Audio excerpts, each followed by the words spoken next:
ये शान्तरागरुचिभिः परमाणुभिः स्वं निर्मापित स्त्रिभुवनैकललामभूता तावन्त एव खलु ते प्यणव पृथिव्यां यत्ते समानमपरं नहि रूपमस्ति।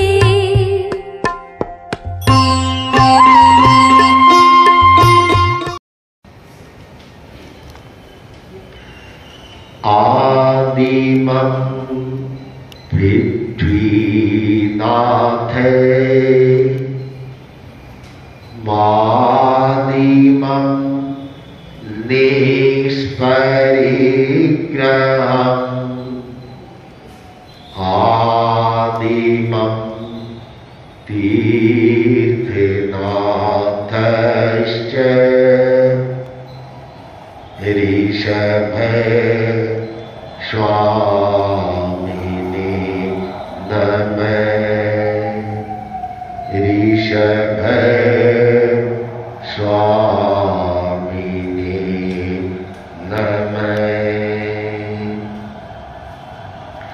युगादिदेव प्रभु ऋषभ के चरणों में भाव भरा वंदन। शांति दूत युग प्रधान आचार्य श्री महाश्रवण जी की श्री चरणों में भाव भरा वंदन। भक्तामन प्रवचन माला में सहभागी श्रावक श्राविकाएं भक्तामर स्तोत्र के माध्यम से प्रभु ऋषभ की स्तुति करते हुए आचार्य मान तुम कहते हैं कि प्रभु आपके दर्शन होने के पश्चात आपको देखने के पश्चात मेरा और कहीं और किसी को देखने की भी इच्छा नहीं करती। आपका सौंदर्य, आपका अतिशय और आपकी छटा है वह बहुत ही अद्भुत है और मन करता है मैं देखता ही रहूं, पलक देखता रहूं, निहारता रहूं। ऐसा सौंदर्य मैंने आज तक नहीं देखा। आचार्य मान तुम जो बात कह रहे हैं वह ऐसे ही नहीं कह रहे हैं, उसके पीछे भी ठोस आधार है और वह आधार भौतिक भी है और आध्यात्मिक भी है। भौतिकता की दृष्टि से तीर्थंकरों का जो सौंदर्य होता है या उनके जो शरीर की संरचना होती है वह अद्भुत होती है। तो भौतिकता की दृष्टि से कहा जा सकता है कि प्रभु आपके शरीर के निर्माण में जो पुद्गलों का उपयोग हुआ वे शायद इस धरती के ऊपर उतने ही पुद्गल थे जिनसे आपका यह शरीर बना है और कोई पुद्गल बचा ही नहीं कि दूसरे शरीर का ऐसा निर्माण किया जा सके। आपके शरीर के निर्मित होने के पश्चात वे पुद्गल समाप्त हो गए, उतने ही थे। और यह कहा भी जाता है कुछ कुछ व्यक्तियों के लिए कि जो धारणा है ब्रह्मा ने बनाया कि इसको बनाने में, इसको गढ़ने में इतने ही वो मिट्टी थी, इतनी ही मिट्टी थी जिससे यह पुतला बना है, और नहीं थे। तो प्रभु आपके भी जिन परमाणुओं का उपयोग हुआ है वो उतने ही थे, उतने ही थे, और नहीं थे कि वैसा का वैसा कोई दूसरा बन सके। आध्यात्मिकता की दृष्टि से आपका जो अद्भुत सौंदर्य है उसके साथ में बहुत बड़ा रस है, और वह है शांत रस। शांत रस आपकी कोई भी दर्शन करता है तो उसे अपूर्व शांति की अनुभूति होती है। वह आपको देखने मात्र से वह निर्वेद को है वह प्राप्त होता है। तो यह आपका आंतरिक सौंदर्य है कि किसी भी को देखने से ऐसी असीम शांति की अनुभूति हो। साहित्य में 9 रसों की चर्चा आती है और उन्हें 9 रसों का विस्तार से बताया भी जाता है। जैसे वीर रस, श्रृंगार रस, करुण रस, हास्य रस, भयानक रस, रौद्र रस, विभत्स रस, अद्भुत रस और शांत रस। मान तुम कहते हैं आप में शांत रस है। अब जो 9 रस की चर्चा है वह मैं करूंगा बहुत लंबी हो जाएगी। वीर रस में शौर्य का, वीर का जोश जगा दिया जाता है। श्रृंगार रस को रसराज भी कहते हैं, उसको श्रृंगार करके और उस तरह से उसको व्याख्यायित किया जाता है, उसको श्रृंगार रस कहते हैं। आचार्य मातुम कहते हैं कि जो ये शांत रस है आप में, यह 9 ही रसों में सबसे उत्कृष्ट रस है। अन्य अन्य जो रस है, चाहे करुण रस है जहां शोक विलाप किया जाता है, हास्य रस है उसमें हंसी मजाक आदि की जाती है, भयानक रस में भय है वह दिखाया जाता है, दूसरे को डराया जाता है। लेकिन ये जो 8 रस है ये स्थायी भाव नहीं है। ये आती हैं, कुछ देर रहती हैं और फिर चले जाते हैं। प्रभु आप में तो शांत रस है, और शांत रस ऐसा रस है जो एकदम स्थायी भाव है। इसलिए मैं आपसे अभिभूत हूं। आपने मुझे अभिभूत कर दिया है कि आपको देखने के बाद के शांत राग रुचि हुई, अर्थात राग है वह भी शांत हो जाता है। अर्थात इसको हम 2 तरह से कह सकते हैं कि जिन्होंने राग को शांत कर दिया, बहुत कठिन होता है राग को शांत करना, द्वेष को भी शांत करना कठिन होता है, तो राग को शांत करना बहुत कठिन होता है। और दूसरा इसका अर्थ ये किया जा सकता है कि राग की रुचि ही समाप्त हो गई। ये उससे भी आगे की बात है कि आपके दर्शन करने से राग की रुचि समाप्त हो गई। राग समाप्त होता है तो राग के ही साथ में द्वेष जुड़ा हुआ है। राग और द्वेष में गहरा जो बंधन होता है वह राग का है। यदि एक राग को जीत लिया जाता है तो द्वेष है उसको जीतना आसान हो सकता है। तो प्रभु आप ऐसे हैं कि आपके राह शांत रस है, शांत रस है। और फिर शांत रस के साथ साथ में आप में क्या है, वह है शांत एव रस। शांत रस तो है और इसके साथ आप में है ललाम भूत है, अर्थात आप ललाम नाम होता है, तिलक का होता है, तिलक। आप लोक के नाथ है, एकदम से आप शांत है। और जो व्यक्ति शांत होता है तो वह लोगों को अपनी ओर आकृष्ट कर लेता है, अपनी ओर खींच लेता है। अब हम देखिए हमारा स्वभाव है वह भी शांत है। हम कोई 24 घंटे गुस्से में नहीं रहते, अभिमान में नहीं रहते, माया छल कपट में नहीं रहते। क्यों? कि वह स्वभाव नहीं है।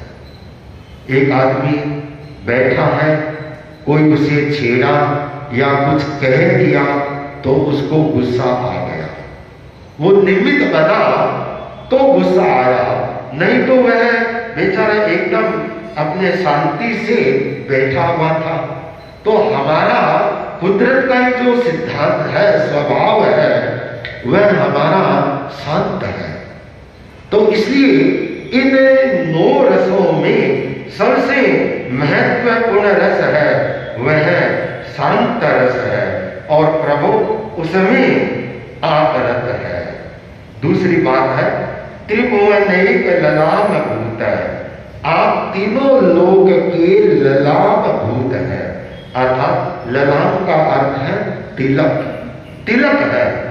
आप तीनों लोक में तिलक के समान है। चक्रवर्ती के या इंद्रों के, सौधर्मेंद्र आदि के माला पहनी हुई होती है, उसमें तिलक रहता है, ऐसा ललाम है।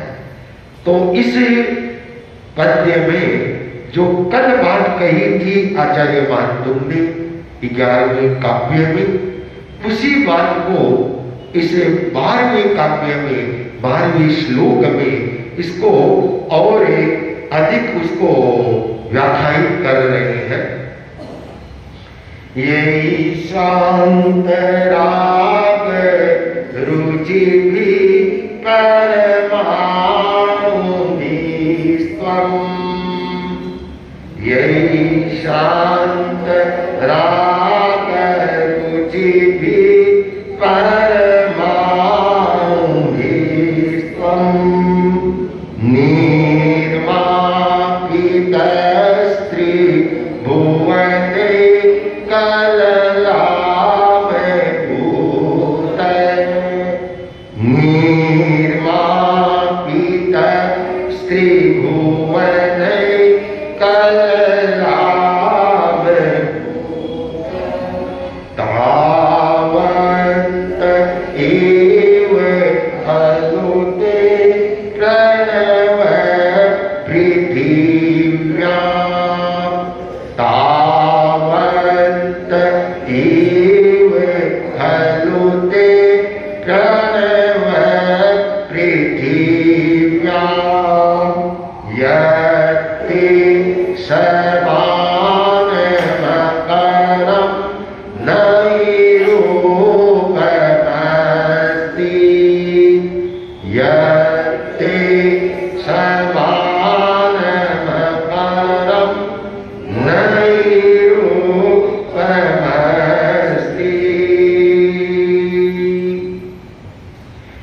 यही शांत राग रुचि भी परमाणु भी त्वम, यही अर्थात जिन ऋषभ है चाहे अन्य जिनेश्वर है, यही जिन शांत राग शांत रस रुचि भी प्रभाव वाले परमाणु भी परमाणुओं द्वारा तुम निर्मापित बनाए गए हो। अर्थात शांत रस प्रभाव वाले यह बना हुआ है या बनाया गया है। त्रिभुवन, तीन लोक में एक ललाम भूत अर्थात तिलक के समान, तावंत उतने एवं ही खलु निश्चय रूप से ते वे अपि भी अन्वय परमाणु पृथ्वी पर कि उस तिलक को उतने ही परमाणु इस पृथ्वी के ऊपर थे। तीर्थंकरों के सौंदर्य के बारे में कहा जाता है कि देवताओं के इंद्र के शरीर आदि सौंदर्य होते हैं, उनके शरीर के परमाणुओं को सबको इकट्ठा करके और तीर्थंकरों के पैर का अंगूठा बनाया जाए तो उसके सामने भी वो इतना परमाणु मिले हुए देवताओं के वह फीका लगेगा।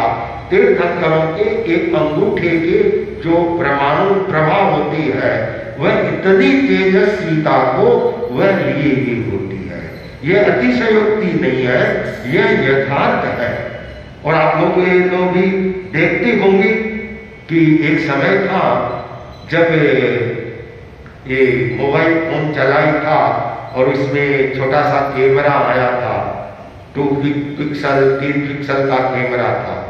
अब 2 पिक्सल 3 पिक्सल के उस कैमरे से किसी की फोटो ले और आज के जो हाई फाई मोबाइल है, 2 लाख के 4 लाख के मोबाइल है जिसमें 200 मेगापिक्सल 300 मेगापिक्सल के कैमरे हैं, उससे फोटो ले और दोनों को सामने रखे तो कौन सी लगेगी?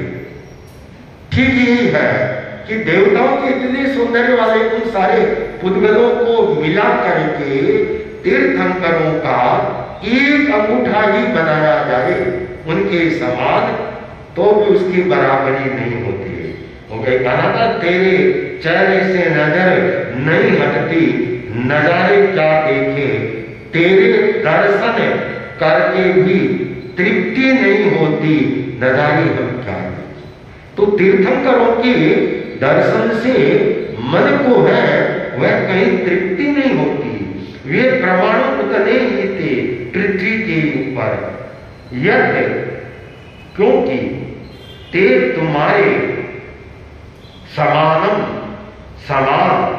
अपरम दूसरा नहीं रूप अस्ति है, अर्थात तीनों लोक में अद्वितीय सुंदर रूप के धारक भगवान शांत रस की कांति वाले जिन मनोहर परमाणुओं से आपके शरीर का निर्माण हुआ, वे परमाणु इस लोक में बस उतने ही थे, क्योंकि अधिक होते तो आप जैसा रूप और भी दिखाई देता।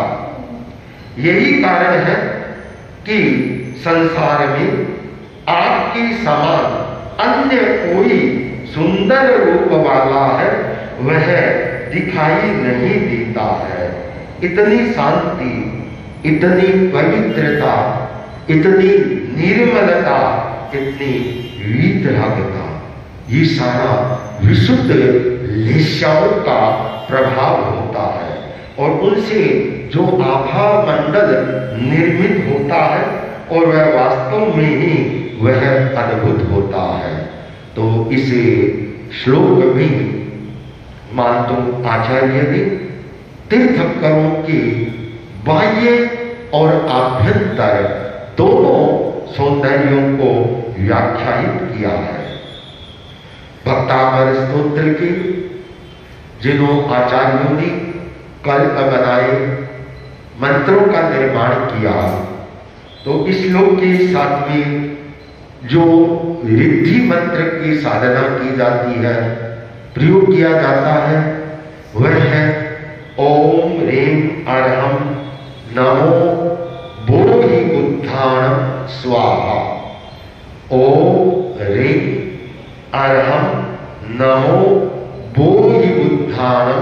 स्वाहा। इसका मंत्र है ओम आम आम अंग है सर्व राजा प्रजा मोहिनी सर्वजन वश्यम कुरु कुरु स्वाहा। ओम नमो भगवते अतुल बल पराक्रमाय आदिस्वर यक्षाधिष्ठाय रांग ह्रीं नमः स्वाहा। ओम ह्रीं श्रीं क्लीं निज धर्म चिंताय झों क्रों रं ह्रीं नमः स्वाहा। ये मंत्र है, इनकी साधना है, वही की जाती है। तो यह भक्तामर स्तोत्र का 12वां काव्य, जिसके बारे में आज आप लोगों को जानकारी दी गई। ओम